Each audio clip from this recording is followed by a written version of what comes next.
আসসালামু আলাইকুম। কেমন আছেন সবাই? চলে এলাম আবারও একটি নতুন ভিডিও নিয়ে।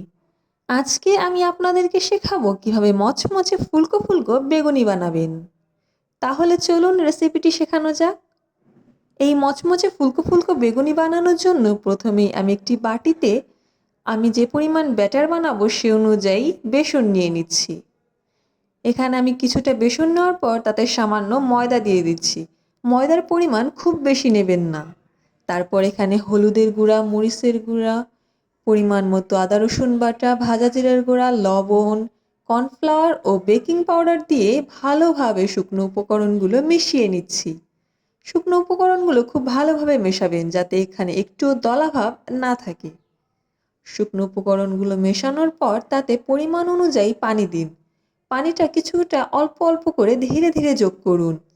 প্রথমে সামান্য যোগ করে দেখুন, না হলে তারপর আবারও পানি দিন এবং পানি দিয়ে এটি মিশিয়ে একটি ঘন ব্যাটার তৈরি করে নিন। দেখুন ব্যাটারটির থিকনেস কেমন হবে। এটি খুব বেশি ঘন বা খুব বেশি পাতলা হবে না, ঠিক এরকমটাই হবে যেরকমটা আমি দেখাচ্ছি। তারপর একটি বেগুন স্লাইস করে কেটে তাতে লবণ মাখিয়ে নিচ্ছি। বেগুনগুলো খুব বেশি মোটা বা খুব বেশি পাতলা করে কাটবেন না। অতঃপর একটি খালি কড়াই গরম করে তাতে আমি তেল দিয়ে নিচ্ছি। তেলের পরিমাণটা একটু বেশিই রাখবেন এবং তেল গরম হয়ে এলে স্লাইস করে কেটে রাখা বেগুনগুলো ব্যাটারে মিশিয়ে তেলে ছেড়ে দিবেন। একসাথে খুব বেশি বেগুনি ভাজতে যাবেন না, তাহলে একটির সাথে অন্যটি লেগে যাবে। অবশ্যই তেলের পরিমাণটা একটু বেশি রাখবেন, কারণ এটি ডুবো তেলে ভাজতে হবে।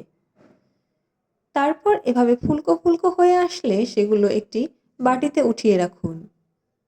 আমি প্রতিটি বেগুনি এভাবে ভেজে নিচ্ছি।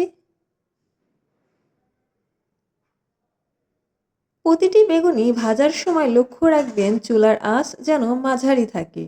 খুব বেশি আঁচে থাকলে বেগুনি পুড়ে যেতে পারে। একটু মাঝারি রাখলে বেগুনিগুলো মচমচে হয়। একে একে সবগুলো বেগুনি ভাজার পর সেটি একটি সুন্দর পাত্রে পরিবেশন করুন। বেগুনিগুলো খেতে কেমন হয়েছে তা আসলে খেলেই টের পাবেন। এগুলো খুবই মচমচে এবং ফুলকো ফুলকো হয়েছে। অবশ্যই এই বাসায় একদিন ট্রাই করবেন। আজকে এ পর্যন্তই।